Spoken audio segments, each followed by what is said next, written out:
روایات میں آتا ہے کہ جب کربلا کے اس لوٹے پٹے مظلوم قافلے کو دمشق میں یزید کے دربار میں پیش کیا گیا تو یزید کی بیوی اپنی چند ملازماؤں اور کنیزوں کے ہمراہ اپنے محل میں بیٹھی ہوئی تھی۔ اس کی ایک کنیز نے آ کر اس کو خبر دی کہ یزید کے دربار میں قیدیوں کا ایک قافلہ لایا گیا ہے جس میں بچے اور عورتیں بھی شامل ہیں۔ وہ قافلہ بڑا ہی عجیب ہے۔ ان کے مردوں کے سر نیزوں پہ بلند کیے گئے ہیں اور ان کی خواتین جن کے سروں سے چادریں تک چھین لی گئی ہیں، اور چھوٹے معصوم بچے جن کے چہرے سے نورانیت ٹپکتی ہے، اور ان کا سرکردہ ایک مرد ہے جس کو بڑی بڑی زنجیروں میں جکڑا گیا ہے اور وہ بھی بہت ہی نورانی چہرے کا مالک ہے۔ اس کے چہرے سے ایسا نور ٹپکتا ہے کہ ان قیدیوں کو دیکھنے کے لیے یزید کا دربار بھرا ہوا ہے۔ ہم بھی ان قیدیوں کو دیکھنے کے لیے چلتے ہیں۔ روایات میں آتا ہے کہ یزید کی بیوی فوراً اٹھ کھڑی ہوئی اور اپنی کنیزوں کے ہمراہ اس مظلوم اور لوٹے پٹے اہل بیت کے قافلے کو دیکھنے کے لیے یزید کے دربار میں پہنچی۔ دربار میں امام زین العابدین علیہ السلام زنجیروں میں جکڑے ہوئے کھڑے تھے، اور پاک عزت دار خواتین جن میں امام علی مقام امام حسین علیہ السلام کی زوجہ سیدہ ام رباب اور ان کی دو بیٹیاں جن میں سیدہ سکینہ علیہ السلام بھی شامل تھیں، وہ پابند سلاسل کھڑی تھی۔ ان خواتین کے سروں سے چادریں اتاری گئی تھیں، چھین لی گئی تھیں۔ یزید کی بیوی جب دربار میں پہنچی تو اس کے سر سے اس کی چادر اتر گئی اور وہ ننگے سر ہو گئی۔ امام زین العابدین علیہ السلام کی نظر جب یزید کی بیوی کے ننگے سر پر پڑی تو اچانک، محترم ساتھیوں، کربلا کا یہ دردناک اور خونی منظر امام زین العابدین علیہ السلام اپنی آنکھوں سے ملاحظہ فرما چکے تھے۔ آپ نے کربلا میں ایک ایک شہادت کو اور ایک ایک ظلم کو بغور دیکھا تھا۔ آپ کی یادداشت میں یہ واقعہ اس طرح سے پیوست ہوا کہ آپ کی وفات تک آپ ایک لمحے کے لیے بھی اس کو بھلا نہ سکے۔ یزیدی بدبختوں نے تمام مقتولین کے سروں کو نیزوں پہ بلند کر لیا تھا اور فاتحانہ انداز میں دمشق میں یزید لعین کے دربار میں ان کو پیش کرنے کے لیے کربلا سے دمشق کی جانب کا سفر شروع کر دیا تھا۔ ان بدبختوں نے نبی صلی اللہ علیہ وآلہ وسلم کی آل اولاد کی باقی بچ جانے والے نفوس قدسیہ جن میں امام زین العابدین علیہ السلام کے علاوہ ان کی پھپھی جان سیدہ زینب سلام اللہ علیہ بنت علی المرتضیٰ اور دیگر خواتین اور بچے بھی شامل تھے، ان کو قیدیوں کا روپ دے دیا گیا تھا۔ ان کے ہاتھ پاؤں زنجیروں سے باندھ دیے گئے تھے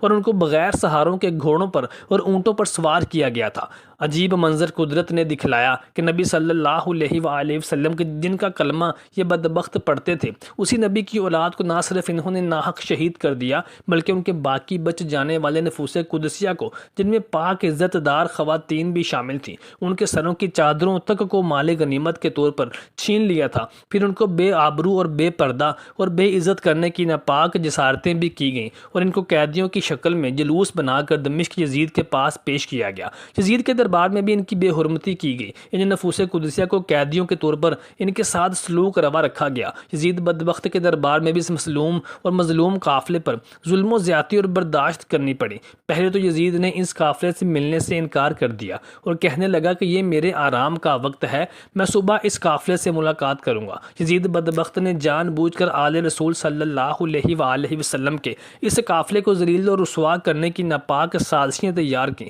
یزید بدبخت خود آرام سے نیند کے مزے لیتے رہا۔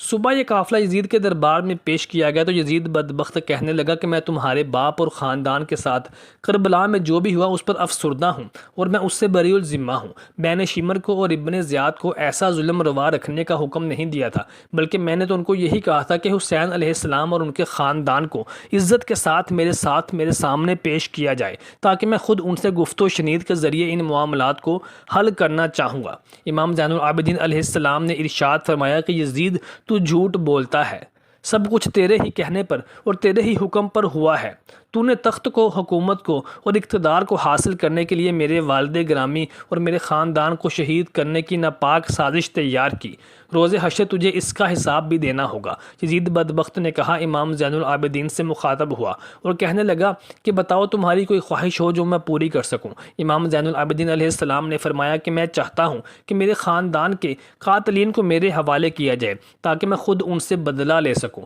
یزید نے انکار کر دیا۔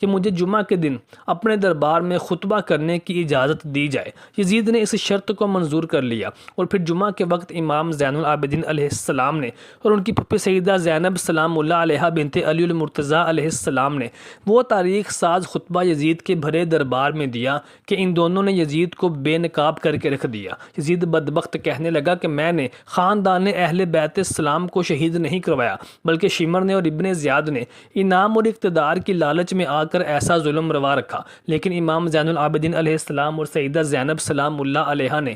یزید کے بھرے دربار میں اس کی سازشوں کو بے نقاب کر کے رکھ دیا، اس کی ایک ایک سازش کو بے نقاب کیا۔ جب حضرت زینب سلام اللہ علیہ خطبہ دے رہی تھیں تو جب بات رسول خدا صلی اللہ علیہ وآلہ وسلم اور اہل بیت اطہار کی فضیلت پر پہنچی تو یزید نے خطبے کو روکنے کے لیے بے وقت اذان دینے کا حکم دے دیا۔ اس کا مقصد یہ تھا کہ لوگ خطبے سے ہٹ کر اذان کی طرف متوجہ ہو جائیں گے۔ جب اذان شروع ہوئی اور مؤذن نبی صلی اللہ علیہ وآلہ وسلم کا نام نامی اسم گرامی دہرانے لگا تو سیدہ زینب سلام اللہ علیہ نے صدا لگائی، اے بدبخت یزید، دیکھ لے کہ تو نے میرے نانا امام الانبیاء صلی اللہ علیہ وآلہ وسلم کی فضیلت کو بیان کرنے سے مجھے روکنے کے لیے تو نے اذان دینے کا حکم دیا تھا، تو دیکھ لے اسی اذان میں بھی میرے نانا امام الانبیاء محمد صلی اللہ علیہ وآلہ وسلم کی اور ان کی آل اولاد کی فضیلت بیان کی جا رہی ہے۔ اذان کے اختتام کے ساتھ ہی یزید بدبخت بھانپ گیا تھا کہ اگر یہ قافلہ زیادہ دیر کے لیے میرے دربار میں رکا اور میرے خلاف علم بغاوت بلند ہونے میں کوئی دیر نہیں لگے گی اور لوگ میری اینٹ سے اینٹ بجا دیں گے اور میرے ہاتھ سے اقتدار نکل جائے گا۔ چنانچہ یزید بدبخت نے اس قافلے کو مدینہ منورہ واپس بھیجنے کے انتظامات کرنے شروع کر دیے۔ روایات میں آتا ہے کہ یزید کی بیوی اپنی کنیزوں کے ساتھ اپنے محل میں آرام کر رہی تھی کہ اس کی ایک کنیز نے آ کر اس کو بتایا کہ یزید کے محل میں ایک عجیب و غریب قافلہ لایا گیا ہے کہ جس کے مردوں کو قتل کر دیا گیا ہے اور ان کے سر نیزوں پہ بلند کیے گئے ہیں اور ان کی عورتوں کو بے سر و سامانی اور بے پردگی کی حالت میں یزید کے بھرے مجمع میں پابند سلاسل کھڑا کیا گیا ہے۔ معصوم بچوں کو بیڑیاں پہنائی گئی ہیں۔ بچے اور عورتیں اتنی نورانی شکل و صورت والے ہیں کہ ان کے چہروں سے نگاہیں ہٹانا بہت مشکل ہے۔ یزید کی بیوی فوراً اٹھ کھڑی ہوئی اور کہنے لگی کہ میں بھی اس قافلے کو جلد از جلد دیکھنا چاہتی ہوں۔ ہر بڑی کے عالم میں یزید کی بیوی جب دربار میں داخل ہوئی تو اس کے سر سے اس کی چادر اتر گئی۔ جب اس کی بیوی کے سر سے چادر اتری تو یزید سیخ پا ہوا اور آگ بگولا ہوا اور کہنے لگا کہ تم بغیر چادر لیے ننگے سر دربار میں کیسے آ گئی ہو؟ یہاں پر اتنی بھیڑ ہے اور غیر ملکی سفیر بھی موجود ہیں اور میرے وزیر اور مشیر بھی موجود ہیں۔ یزید فوراً اٹھ کھڑا ہوا، اپنی بیوی کے سر کو چادر سے ڈھانپنے لگا۔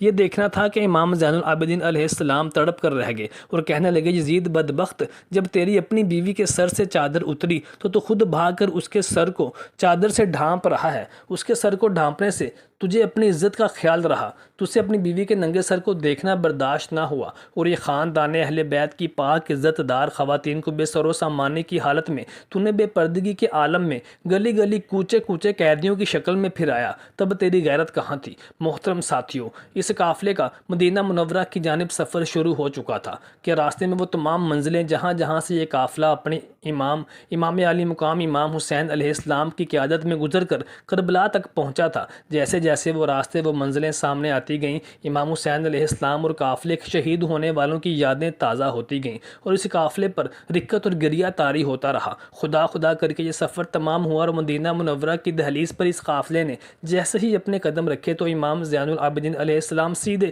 اپنے نانا امام الانبیاء صلی اللہ علیہ وآلہ وسلم کے گنبد پر جا پہنچے۔ وہ صبر جس پر بند بندھا ہوا تھا، وہ لب جو مظالم بیان کرنے کے لیے کسی ہمدرد کی تلاش میں تھے، وہ آنکھیں جو رونے کے لیے بے تاب تھیں، دل پر جو بوجھ تھا وہ روضہ رسول صلی اللہ علیہ وآلہ وسلم میں داخل ہوتے ہی امام زین العابدین علیہ السلام کا ضبط جواب دے گیا۔ ہمت ٹوٹ گئی، وہ بند ٹوٹ گیا اور زاروں کی تار آنکھوں سے آنسو بہنے لگے۔ امام الانبیاء نبی صلی اللہ علیہ وآلہ وسلم کی قبر اطہر کے ساتھ لپٹ کر امام زین العابدین علیہ السلام نے وہ گریہ کیا، وہ آنسو بہائے کہ تاریخ نے امام زین العابدین علیہ السلام کو ان 5 ہستیوں میں لا کھڑا کیا جو اپنے رونے اور آہو گریہ کرنے کی وجہ سے پوری دنیا میں مشہور تھے، جن میں آدم علیہ السلام جو کہ اللہ تبارک و تعالیٰ کے حضور سے جنت سے نکالے جانے کے بعد اس قدر روئے تھے، پھر یعقوب علیہ السلام جو اپنے بیٹے حضرت یوسف علیہ السلام کی جدائی میں اس قدر روئے تھے کہ ان کی آنکھوں کی بینائی ہی جاتی رہی تھی۔ اللہ تبارک و تعالیٰ نے ان کی دعا کو قبول کیا اور ان کو یوسف علیہ السلام کے ساتھ ملوا دیا تھا،